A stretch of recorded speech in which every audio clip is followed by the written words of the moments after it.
We've already covered and looked at how we can do our own formatting on a spreadsheet so that we can color the background in, we can change the font size, we can change the font color, we can change the typeface, and a number of other items. But that formatting can be greatly increased and streamlined if we make use of table formatting. Now, in order to make use of table formatting, we must first select an area to format as a table.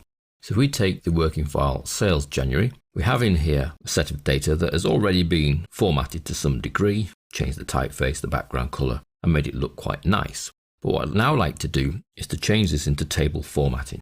Now, in order to do that, we can either highlight the cells we're interested in, which is those ones there, or we can simply just click into an area. Then on the home ribbon, we come up to Format as Table.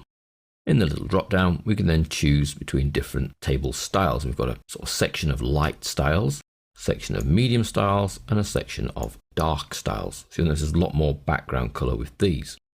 Let's choose this orangey one here. Table style dark 3.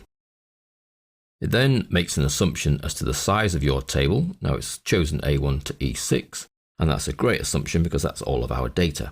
Most of the time it will get the table size correct. If not, you can use the Browse button here and then manually highlight the data table you wish to use, and then the Go Back button to take us back to the Create Table dialog box. Does your table have headers? Yes, it does. Top row here are all headers, so that's okay. What you'll then notice is the style we've chosen then gets applied, and we then have a Table Tools Design ribbon. See, this has appeared here, Table Tools Design. Now if we click out of our table, that disappears. We click back in, it reappears.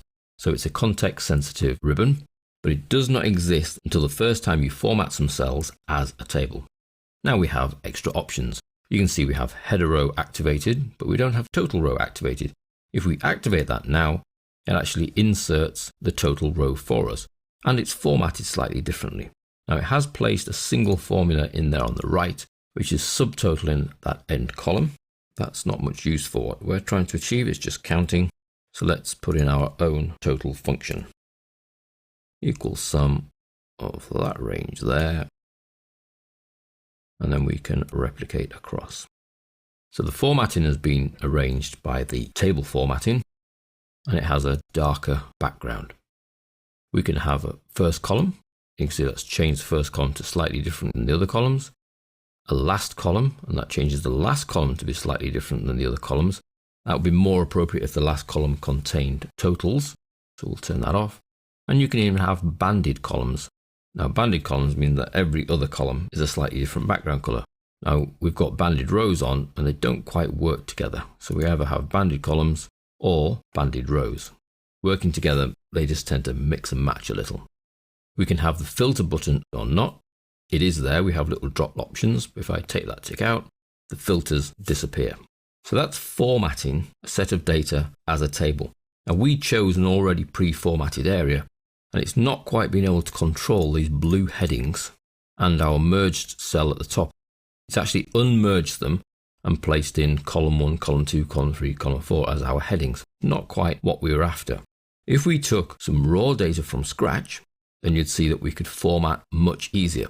So let's use another working file, and you'll see the file's called Sales February. Plain as anything. We haven't done any formatting at all, and you'll see that here, if we use the format as a table, we have much more control and have less distractions. So again, we just need to click in. We don't need to highlight the data. Excel will pick that up for us. Format as a table. We have the same choices, a light set, a medium set, or a dark set. I quite like the dark. Let's go for the dark green. It's selected the right set of cells, so it's okay. And then we see in place our banded rows. Now we can make changes as we've done previously. We can take off the filter buttons. We don't want those at the moment. And we can see our headings are different. They're now gray on black because of the style we've chosen. We can choose different styles from our ribbon. Go down to a light style. Perhaps a medium blue one, that's fine. And then the other options we have, as well as the table style options, which we've looked at already. We can refresh the data. We can export this data table to a SharePoint list, or even to Visio if you have Visio installed. We can insert a slicer, and we will look at those when we do the data exports. And we have the options for removing the duplicates, summarize with a pivot table, and we will explore pivot tables to come. convert the table area to a range, so that would be a named range that you could then use in other formulas. And we can even give the table a sensible name. At the moment it's called table 2 because it's the second table we've created. So that's converting a set of data that looks tabular into a physical table for Excel. And that just makes it easier trying to control the formatting of the table.